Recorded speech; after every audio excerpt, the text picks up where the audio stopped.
Welcome to Forbes Podcasts.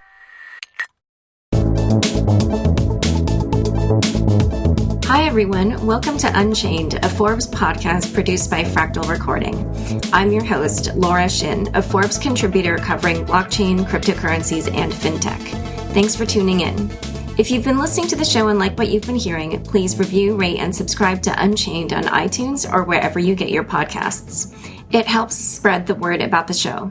For today's episode, I'm speaking with Jerry Brito and Peter Van Valkenburg, Executive Director and Research Director, respectively, of Coin Center, a nonprofit research and advocacy center focused on the public policy issues facing blockchain and cryptocurrencies.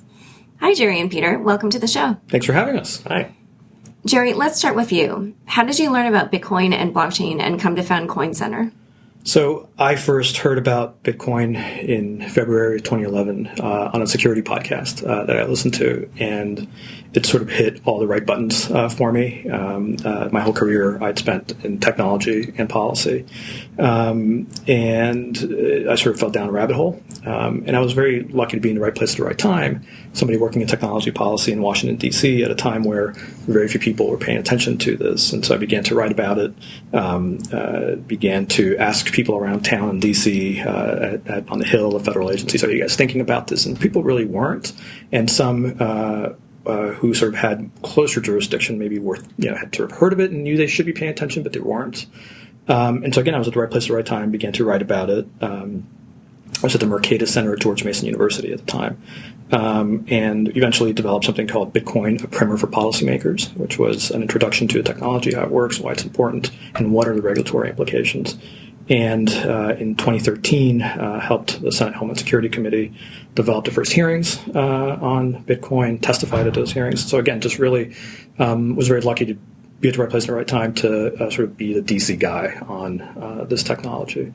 And around the same time, there was, again, increasing interest from government about this technology. Policymakers were beginning to see that this intersected with consumer protection, with anti-money laundering rules, with tax rules, with commodities and securities rules. And so they were going to be paying attention to this, and they wanted to ask questions about it.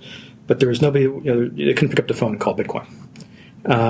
And so it sort of became apparent that there needed to be a serious and credible resource center for not the industry, because we don't represent the industry, but for the technology. So myself and some other folks who were very interested in seeing that happen founded Coin Center about 2 years ago. That's a really interesting distinction you make between the technology and the industry. What do you mean by that? So Coin Center, as you mentioned, is an independent nonprofit. And what that means is that we're not a trade association. So we are more like the Electronic Frontier Foundation, more like the EFF, which represents the rights of users to use the Internet, for the Internet to remain open. And we're less like, and probably not like at all, the Internet Association, which represents the interests of Google and Facebook, right?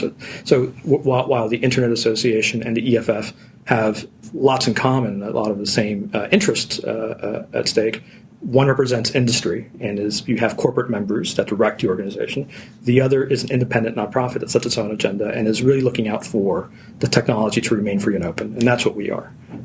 We exist to make sure that open blockchain networks remain free and open, and that users have a right to use them, and that to the extent there will be regulation, that regulation is rational and that it is as light touch as possible. And how do you do that? What does Coin Center do? So, at heart, our mission is to make sure that open blockchain networks get the same regulatory treatment that the early internet did. Right. So the early internet boomed and flourished into what we have today, in large part because the government policy was one of being completely hands off, and to the extent that was necessary to regulate, for there to be light touch regulation. And that was the explicit policy of the United States towards the internet, and that worked out very well. And so we want to replicate that for open blockchain networks. And we do that really in three ways. We do education, we do public policy research, and we do advocacy.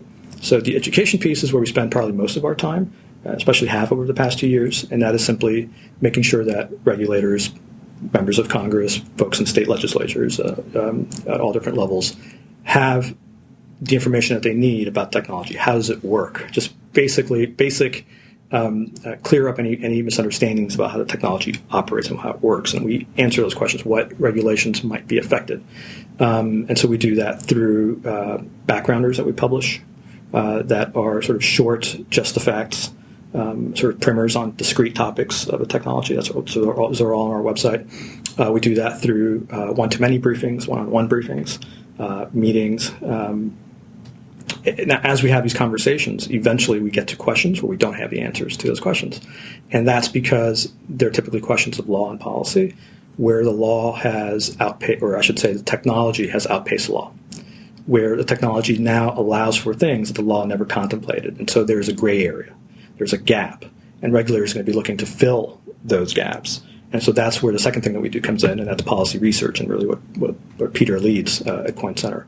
So there, we engage in the policy thinking and develop sort of the policy positions of how should you fill those gaps that regulators will fill.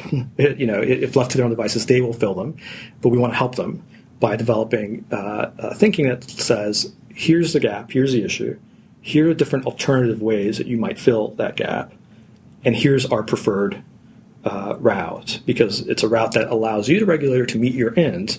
But in doing so, you don't do any inadvertent harm, and you do it in the most light touch possible way that preserves the freedom to innovate for innovators. And then the last thing we do is advocacy, which means lobbying, right? So we lobby on behalf of those preferred policy outcomes. We will testify at hearings, either in Congress or at the legislatures. We will file regulatory comments, sort of advocating for those preferred policy solutions. And just out of curiosity, where do you get your funding? So our funding, about half of our funding, so our budget is about $1 million a year. We're a staff of 5, 3 of us are attorneys. And about half of our funding comes from individuals, just individual persons who care very much about this technology. The other half comes from investors and companies in the space. And among those, we're very happy to have really some of the top people in the space, including Andreessen Horowitz and Union Square Ventures and Digital Currency Group, as well as Coinbase, BitPay, BitGo, Zappo, Circle, Blockchain, that info. I hesitate to even begin to list them because I'm afraid I'm going to leave some out, but anybody you can think of, but also some of the newer players, including Zcash, the Ethereum Foundation, Blockstack, basically from across the landscape. Okay. And Peter, how did you learn about Bitcoin, and how did you end up at Coin Center? Sure. So I guess it was, I think it was my first year of law school at NYU. And a friend of mine was chatting with me on GChat. The two of us were always the dorks back in high school, and he told me about Bitcoin. What year was that? 2011. Okay. Yeah, this new electronic currency. And I got real close to setting up a mining node, actually. And inevitably, I think it was probably exam season for first years at law school. And if you know what that's like, that's miserable. So I kind of lost interest, unfortunately, in this mining node. Which was one of my bigger regrets going forward. I've always been sort of a self-loathing liberal arts grad who always partially wished that he dropped out and just learned to code. But anyway, focused on technology policy law because of probably that regret, and also because the space is really fascinating throughout law school, mostly looking at digital copyright law and digital privacy. My sort of hero legislation is the Digital Millennium Copyright Act, not the anti-circumvention provisions, but specifically the safe harbor for notice and takedown, which makes copyright a little less onerous for intermediaries like Google and really allowed those companies to flourish and make the internet as useful as it became.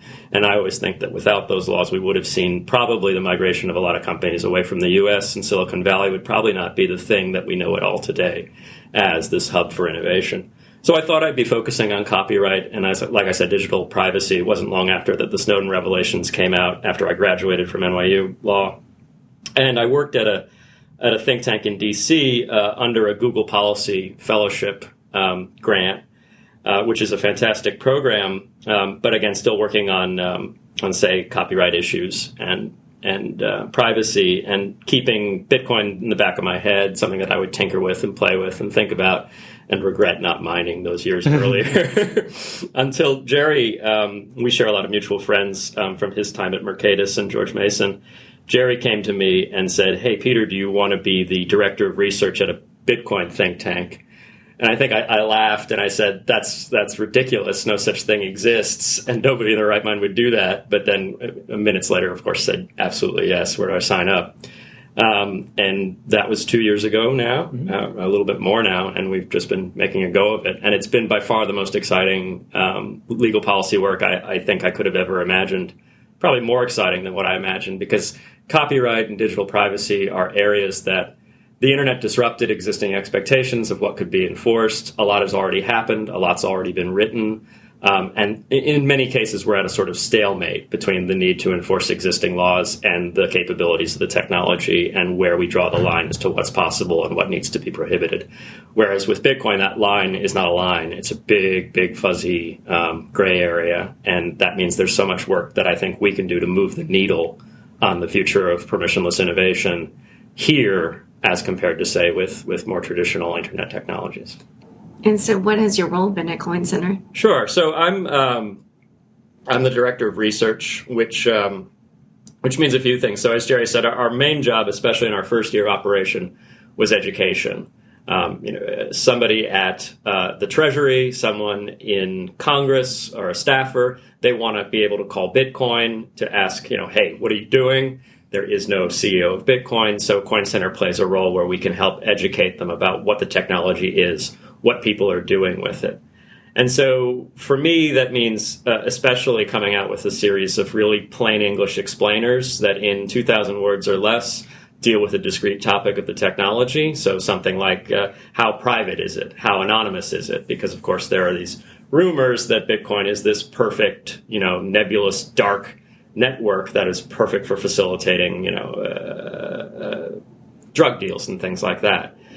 As it turns out, of course, Bitcoin is actually surprisingly transparent. And with blockchain forensics, law enforcement can actually get a pretty good picture into what people are doing and how money's moving around in the Bitcoin network. So we have a backgrounder that, as I said, is a short piece that's written in non-tech speak. And it's actually written by Adam Ludwin in this particular case. He wrote our privacy backgrounder. I think you had him on your show before. And it just lays out, this is what visibility we actually have into transactions, and it's not nearly as anonymous as it's famed.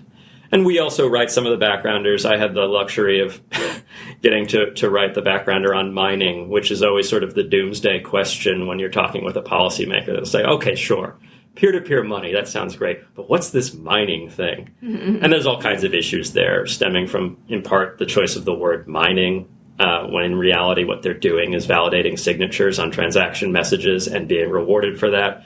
But then you have to say, oh, what does signature validation mean? And we're going to explain elliptical curves now.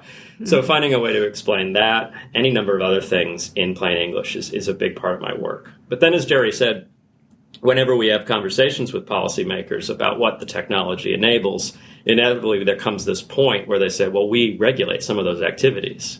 And we're used to regulating the financial institutions that would have performed those activities for people. What happens when people are performing these activities on their own? How does the law, which is usually calibrated or written to intersect by regulating intermediaries, how does the law apply to direct personal interaction with a protocol like Bitcoin or Ethereum for that matter? So figuring out the policy thinking that needs to be developed in order to present, as Jerry said, the various avenues that regulators might choose, because they're going to choose an avenue.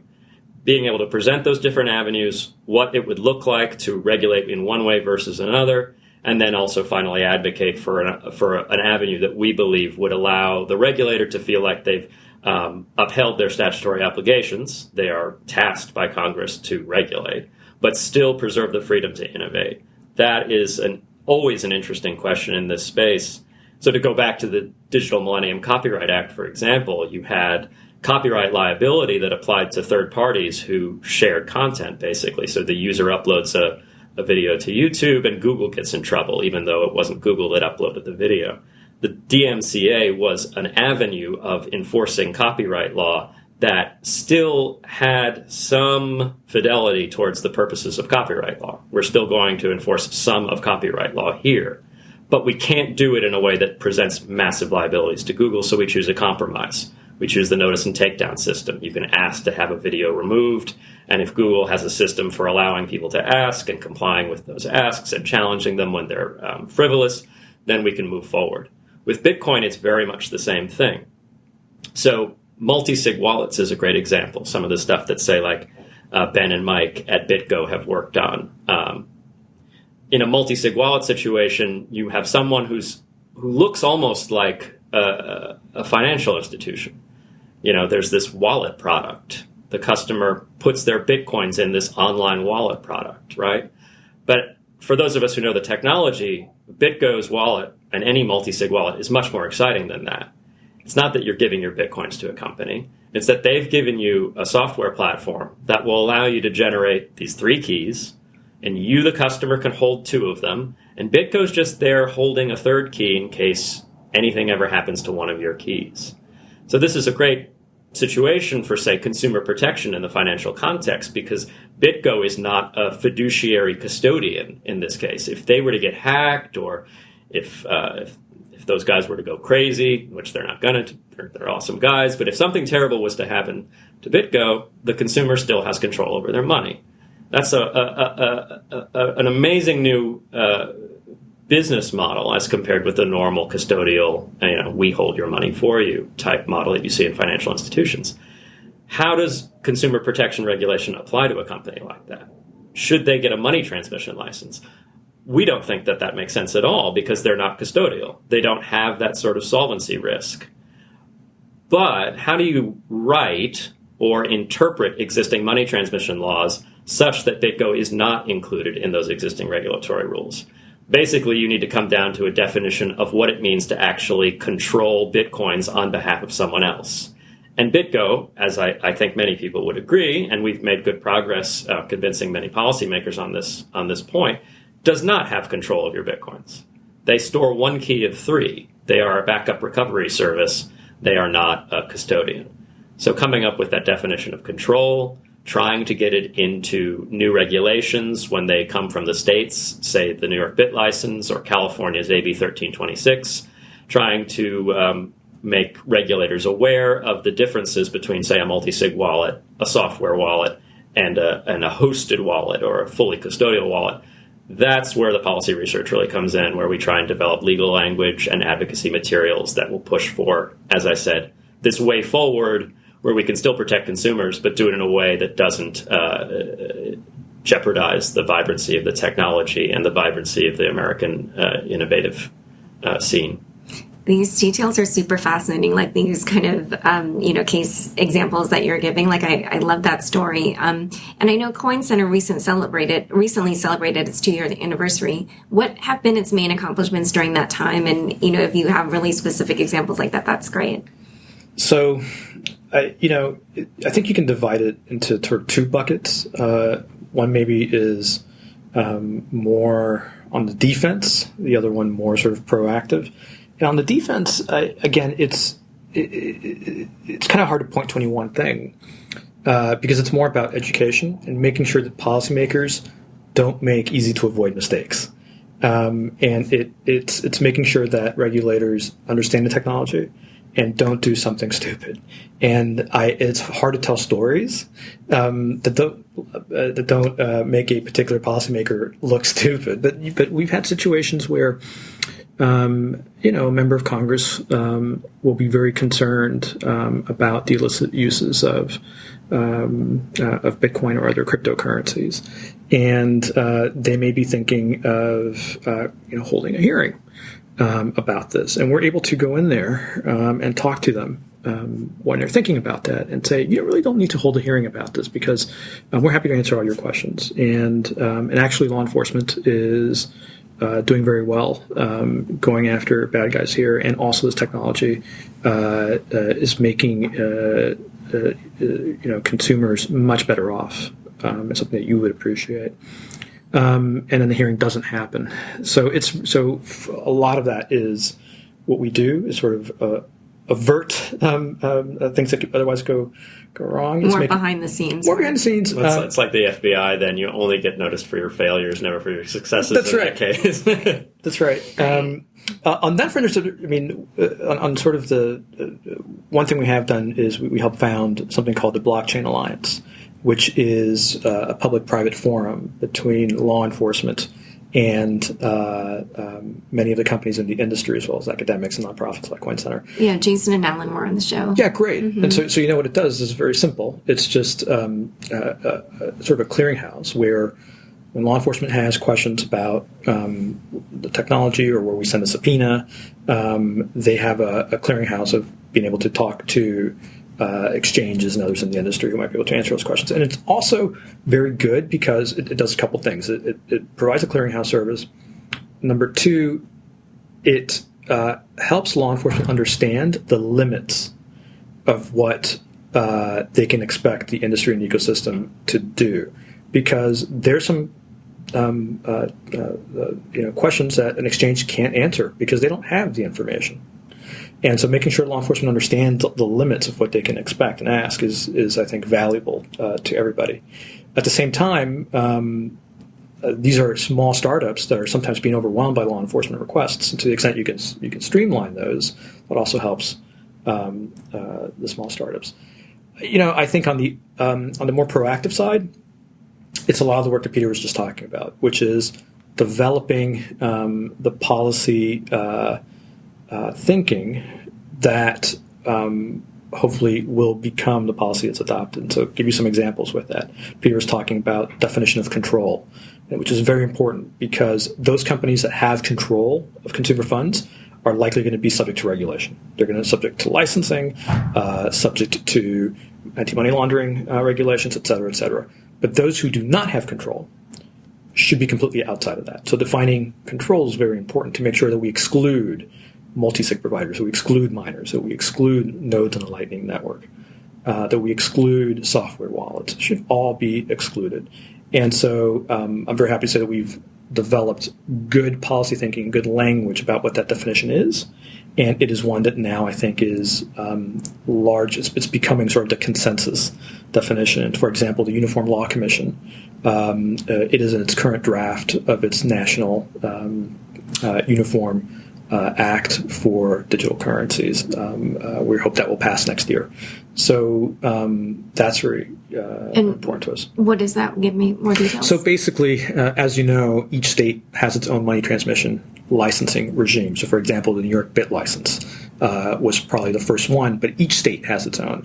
And what the problem there is that today you have dozens of states individually coming up with their own regime of how they're going to regulate Bitcoin or other digital currencies or other... And specifically regulate the businesses that hold other people's Correct. Bitcoin for them. It's one of the things, a lot of people think, California is going to regulate Bitcoin as if they're going to regulate the whole thing. And this is, in some ways, what we're trying to do is make sure they only regulate custodial companies. But that's not us usually fighting a regulator. It's helping them understand there are some companies that hold other people's Bitcoins. They're basically like a bank or a money transmitter, and there are some that are not. They're doing something like mining. They might just be a person in their basement running a full node that relays transactions. Does that person transmit money? No, they're transmitting Bitcoin transaction messages.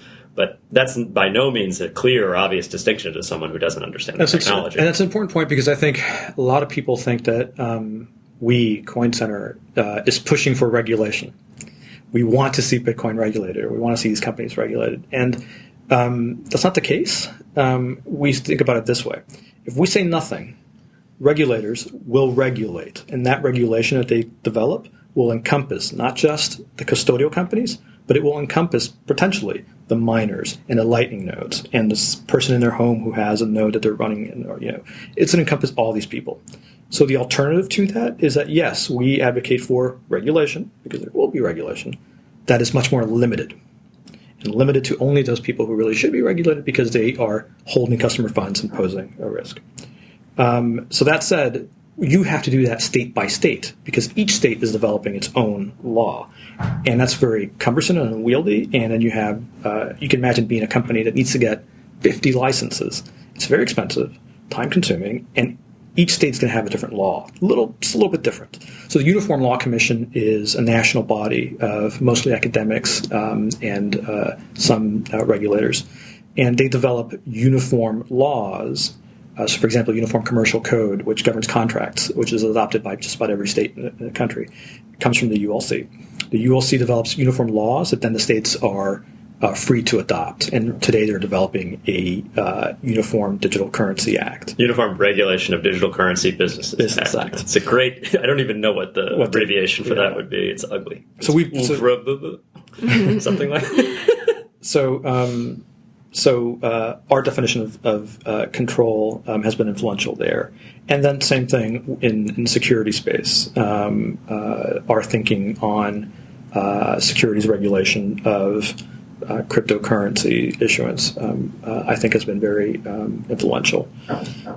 Yeah, can you talk about that a little bit more? Because I know that this summer there were a number of blog posts that VCs are writing, and we are seeing some buzz about these new networks that are offering what people are sometimes calling Appcoins. Right. Where you need their token to operate on their network, whether it's some kind of decentralized Dropbox service they have, or like a decentralized Reddit, or whatever it might be. There have been other guests that have spoken about this trend. So, what is it that you are seeing from the regulators in terms of their attitude toward these? So the question there has always been, is Bitcoin a security? Is Ethereum or Ether a security? When is a token, a coin, a security? And then if it's a security, well, who is the issuer? Who is the promoter? Did they register with the SEC? Did they follow the rules? For us, we'd seen many different enforcement actions from the SEC over the years, but they've sort of only been sort of tangential to Bitcoin and other digital currencies, because they've been enforcement actions where you had a clear Ponzi scheme, something like Bitcoin Savings and Trust, where the guy promised outsized returns, and he was just paying new customers with old customer money, right? Or old customers with new customer money, I should say. You would be a bad Ponzi. You would be a bad Ponzi. But it just so happened that the payment system there was Bitcoin. He could have been using dollars. He could have been using bananas.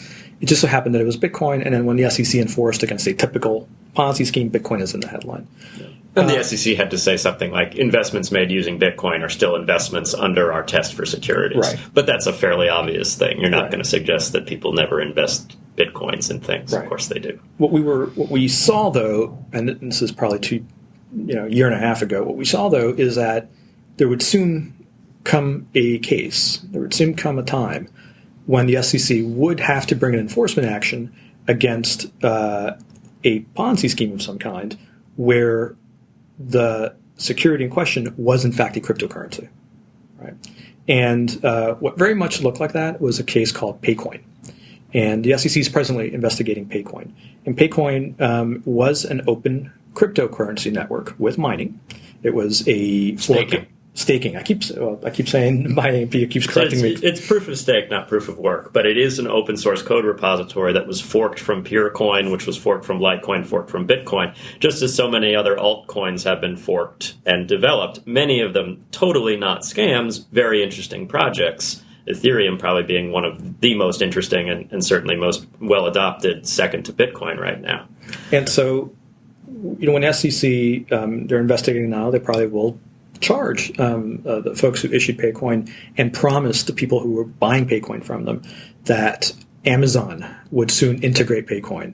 They were promising that their company would always pay a floor of $20 for these tokens. So people bought them with an expectation of profit, given the promotion that they had done, and then these people, made the money and ran away. Paycoin collapsed. At some point, something like that, the SEC is going to say, this is a security. And so the question would be, for us, was going to always be, when the SEC says that Paycoin's a security, are they going to simply say Paycoin's a security, or are they going to say cryptocurrencies are securities, which would be bad? because something like Bitcoin really should not be considered a security. And even if they said Paycoin's a security and left it at that, it would leave open the question, okay, well, but that was a cryptocurrency. So what differed about Paycoin versus, say, Bitcoin or Ethereum or Steam or any of the other tokens out there? What differed between Paycoin and those other tokens that made Paycoin a security and these other things not a security? And if nothing differed, or if they're silent on the matter of what differed, then we're all in a sort of, again, a big legal gray area, which is unsettling for entrepreneurs in this space, I think. So you think, oh, I have this great idea for this app token that'll power a decentralized platform that'll allow people to come together online and agree on something like the best posts on a Reddit-like thing or something like that. But maybe I don't want to do this because I don't want the SEC knocking on my door for failing to register as offering a security. And that's quite reasonable, because actually the penalties for failing to register as offering a security and issuing it nonetheless are very strong. They're very, they're calibrated to stop that behavior at any cost, basically. And so the question is I think, one of competitiveness, and it is a question about U.S. law specifically. Coin Center aspires to be fairly global in scope, but our expertise is very much with U.S. laws. But in the securities context, that's actually probably the right focus anyway. International securities laws generally are drafted in a way that's much more circumscribed, where the securities regulator has the power to basically come in and enumerate through rulemaking of sorts what things are securities and what things are not. In the U.S., there's no such rulemaking and enumeration. There's a flexible test, which was actually set by the federal courts, for what kinds of innumerable scams, and that's actually a quote from the Howey case, will be the sort of scams that we regulate as securities. And this 4-part test, which I won't go into the specifics of, can be applied flexibly. It can be applied to cover any different type of offering.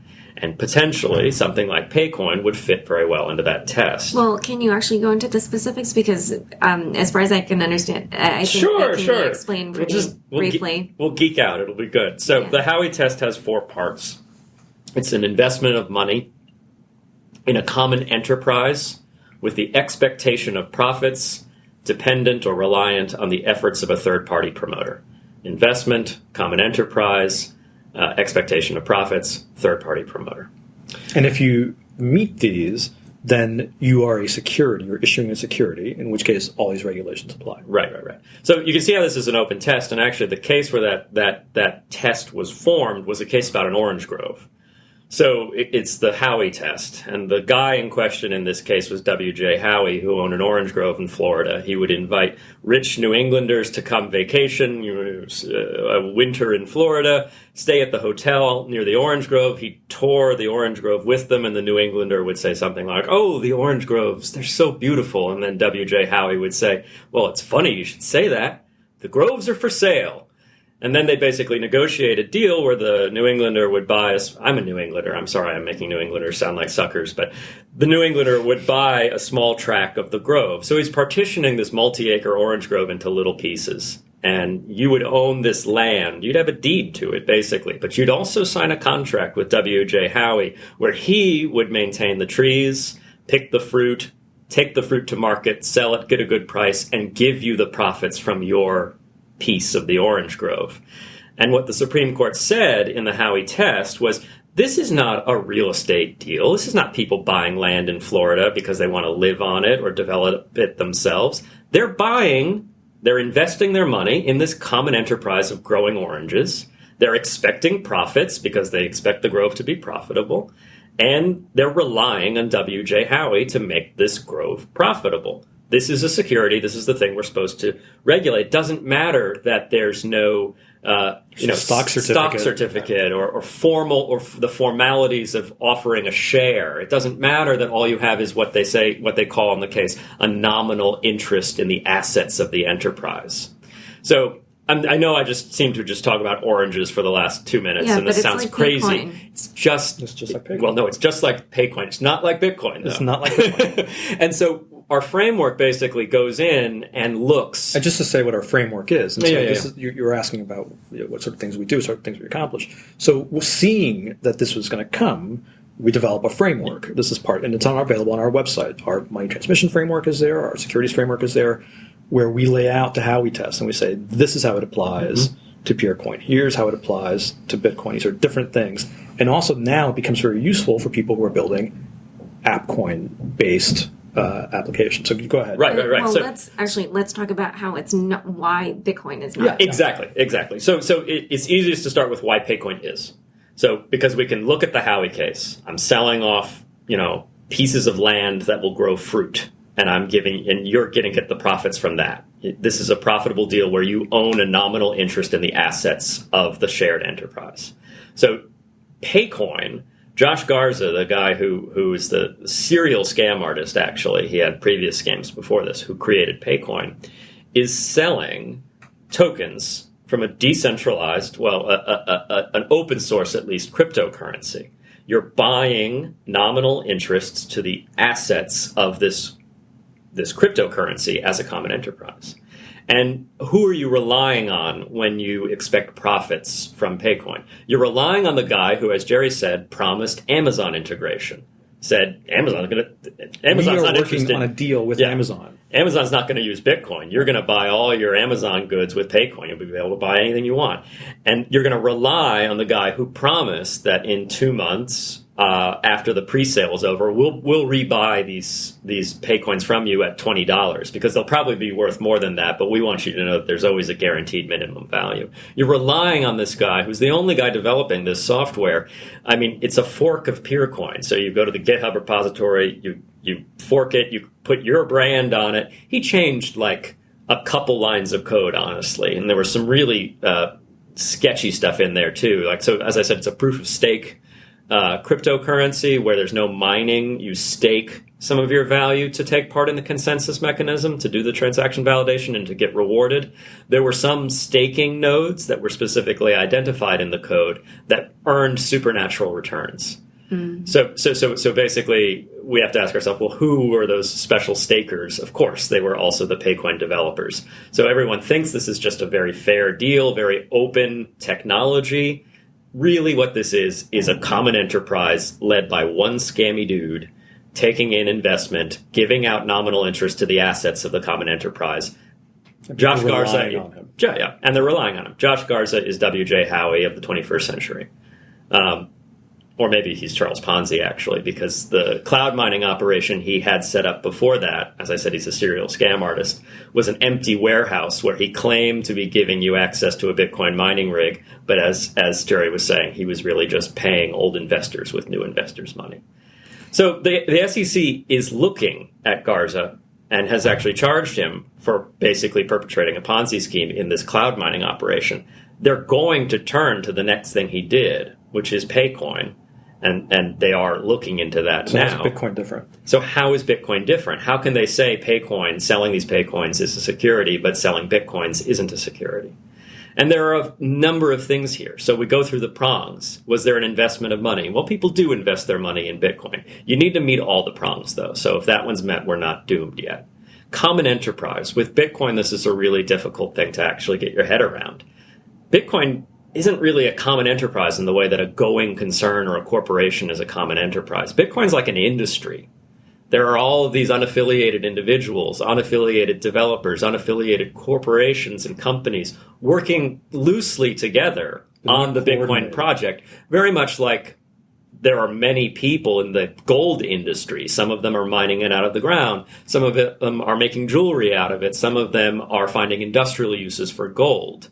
So this isn't a common enterprise because it would be absurd to call the gold industry a common enterprise. If I buy a gold ring or a piece of gold bullion, I'm not relying on any particular company in that space to back up the value of my purchase or to make profits from that purchase. I'm relying on an industry, and we don't regulate the entire gold industry as the issuer of the security. So Bitcoin looks more like a commodity in that sense than a security, whereas Paycoin, we really were relying on one corporation, on one going concern. So that's one of the main reasons Bitcoin doesn't fit. Another useful question, though, is, say, why doesn't Ethereum fit? Why doesn't an app token for a decentralized Reddit, why doesn't that fit? Because maybe there's fewer people working on this thing. Maybe it is a bit more cohesive or coordinated and not quite as distributed. What saves those things that are not scams and are really cool innovations from being classified as securities? We get into this in our framework as well. And the logic for why those things aren't securities or aren't good fits for securities under the Howey Test and the associated case law is kind of interesting. It comes from lines of cases about condominium sales and about golf courses. So just those 2 points, just to go into them. There's a history, especially in, say, New York City, of selling co-op shares in real estate, and people buy them to live in the apartment building. They don't buy them because they expect to profit wildly from owning a share of this real estate development. And the building's already built, so it's not really a speculative investment. It's something you could do just to live in it or rent it out.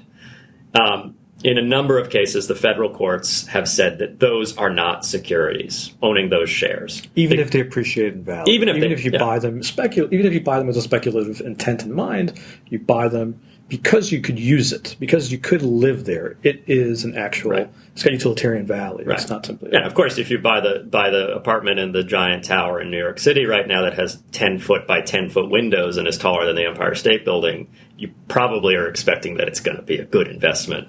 Although it might be overinflated, actually, probably, I think. But who knows? But the bottom line is there's a utilitarian value to that thing. And that, in a line of cases, has saved those offerings from being considered securities. You can think of this in the case of Kickstarter as well, where people will give money to get a gewgaw, like a Pebble smartwatch, which I'm wearing right now, actually, and I love. Go Pebble. That's not a security because basically you're giving your money in order to get the useful thing.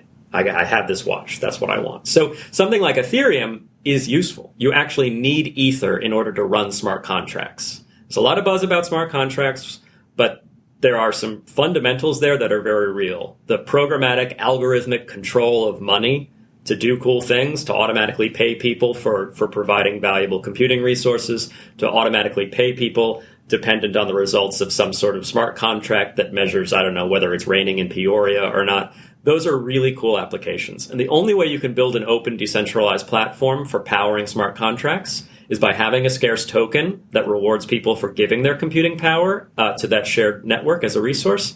So you need Ether to do that. And you need Ether to run smart contracts. Just as you need a home to live in it, you might buy a home also for its speculative value. You need Ether to use it for smart contracts, and you might buy it also for its speculative value, saved from being a security if we use this same condominium case law as an analogy for the Ethereum space. Ether is referred to as gas, and in many ways it's the same thing. You buy gasoline to power a car. You can also stockpile gasoline in the expectation that it's going to go up in price. Exactly. So the other line of security. So the other line of cases is golf courses, and I'll try to be brief with that one. The golf course country club cases talk about when you sell an interest in the thing, whether you sell it before you've built the thing or after you've built the thing. So this is why this is relevant. You're probably already thinking about pre-sales of app tokens, basically, which there have been many of. In the history of golf course development, something our possible future president knows a lot about and might have been sued actually for, which would be interesting. But anyway, lots of people would decide to sell memberships to the country club before the country club was built. They're like, get in the ground floor in the new links in Scotland. It's going to be worth a lot in the future. Those offerings were treated as securities by the federal courts. In other cases where the golf course is already built and memberships are being sold, those offerings were not treated as securities. It's more like the co-op. This leads us to something. So for example, Steam, which is an app token that creates a decentralized Reddit, did not do a pre-sale. That's very good, at least in my opinion, for an appraisal of whether Steam is a security. Steam's also useful, so some of the same arguments that we discussed in the Ethereum context are there. Steam's also decentralized. Other people can run and develop Steam clients. It's not just one company. But a big thing about Steam's initial token distribution is that there was no pre-sale. So it's kind of like these golf course cases. We're not saying, hey, buy these golf course memberships or these memberships to the future decentralized Reddit, and then we'll build it and it will be awesome. We're saying, hey, you want to get access to be able to vote up content or vote down content? Here's an access token. It's a membership to use a thing, not a speculative investment in a thing. Right. That's very interesting that Steam got that part right. I know there's some talk in the community that they didn't get other aspects right because I think the distribution of the tokens maybe is a little bit less than ideal at the moment, but that's... Well, but you raise an interesting point. And you're not talking about securities law when you talk about it. You're talking about, which is very cool, you're talking about community norms. One of the amazing things, though, about these community norms is that they actually jibe pretty well with the Howey Test, as if there's really nothing new under the sun. Scams look like scams and non-scams don't look like scams. And communities have always evolved to try and ferret out the scams by having norms like, hey, you should do your distribution this way. Hey, you shouldn't take money from people without some sort of obvious basis for the value of your thing until it's on the table. And securities laws evolved in this context as well. And it's kind of cool to think that even when we move into the world of crypto finance or whatever scary term you want to label it, we still have the same community norms evolving. People criticizing other people for offering things that they don't think are right. But we also might have the same legal flexibility and the same legal tests that would still be just as applicable, like the Howey Test and its associated case law. You mentioned the upcoming election, and you guys have been in this space have mentioned that. the last 2 years. And this summer we saw a proposal to have a pro-national Bitcoin policy. The SEC is going to have this fintech forum where they talk about blockchain technology. Mm-hmm. Just briefly in a couple lines, how would you say the attitude of policymakers and legislators have changed, and what might we expect the impact to be from the election? So the heartening thing, sort of working in this in earnest for 2 years and even for a few years before that, has always been that policymakers, especially in Congress, especially at the higher policymaking levels in administration, are very open and receptive to this technology. And they're open to innovation, and they want to see it flourish in the United States. It's important to them. So it's always been very positive, right? They're concerned about illicit uses, and the closer you get down to the lower levels within particular agencies that have jurisdiction, either with anti-money laundering or with securities, they're going to have more and more concerns, but it's concerns that you can address. So that's sort of generally been the attitude. The elections are going to have, it's going to be interesting, right? So I know that Hillary Clinton's transition team in the technology paper did mention blockchain technology broadly. And so I think there's just a general positive attitude there. Donald Trump has not really said much about this, so it's sort of a question mark there. But Republicans often are more free market in orientation, and so you can imagine they might be sort of receptive to a light touch approach. I think what's going to be more interesting is how Congress ends up and how the balance of power is. Because right now, nothing is happening in Washington. Nothing is getting through Congress. And so to the extent you want to have a national policy that's favorable to cryptocurrencies, you need things like a safe harbor for non-custodial uses of these technologies, right? That says to the states, you shall not require a license from those firms that do not pose risks. That's something we'd like to see come out of Congress. Like the multi-sig companies we were talking about earlier, right, for example, but also miners and any number of other people. Yeah, and so we hope we end up with a sort of arrangement between the House, the Senate, and the White House that can work together to pass pro-innovation policy. Great. Well, where can people learn more about Coin Center and get in touch with you? So if you visit coincenter.org, you'll see everything you need there. We have a newsletter that's weekly that you can subscribe to. We are also, as I say, a small nonprofit. So you can also support us by donating at the website as well. Okay, great. Well, thanks to both of you for coming on the show. Our pleasure. Thanks for having us. Thanks for joining us today. If you're interested in learning more about Jerry and Peter and Coin Center, check out the show notes, which are available on my Forbes page, forbes.com/sites/Laura Shin. And if you've been enjoying the podcast, please remember to review, rate, and subscribe to it in iTunes or your preferred platform. Thanks again for listening.